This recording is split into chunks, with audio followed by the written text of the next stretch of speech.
In today's video, I'm going to teach you how to create and customize your very own dashboard in HubSpot. We'll walk through each step so you can effectively monitor and share the key metrics vital to your business. First things first, you need to log into your HubSpot account. Once you're in, navigate over to the top menu where you will find the Reports section. Hover over Reports and you'll see Dashboards pop up as an option. Go ahead and click on that. This will take you to the main dashboard area where you can see any existing dashboards you might have, as well as the option to create a new one. Now, for creating a dashboard, you'll want to click on the button labeled Create Dashboard. This is where the fun begins. You'll be prompted to either choose a pre-existing template or start with a blank canvas. If you're new to this, using a template might be a great way to start, as it gives you a structured foundation to build upon. However, if you have specific data visualization needs or want a completely customized view, starting blank is the way to go. Once you've chosen your starting point, it's time to add some reports to your dashboard.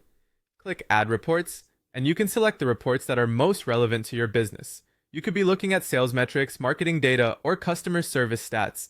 Make sure you choose reports that align with your business objectives and goals. After adding the necessary reports, you'll have the flexibility to customize the layout.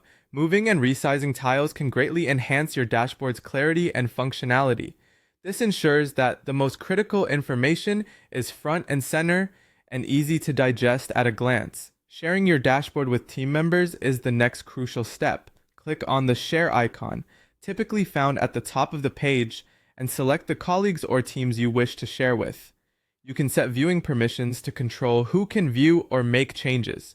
This ensures that everyone who needs to see the data can access it, while still maintaining control over your dashboard structure and design. Lastly, using your dashboard effectively means keeping it updated as your business needs evolve. Regularly monitor key metrics and be prepared to update or adjust the dashboard layout and content as priorities shift. This might mean adding new reports, removing outdated ones, or simply reconfiguring the layout for better usability. Keeping your dashboard dynamic and responsive will ensure that it remains a tool that drives insightful decision-making for your business.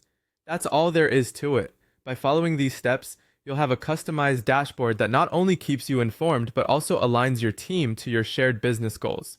Thanks for watching, and I hope you found this guide helpful. If you have any questions, feel free to reach out, and happy dashboarding!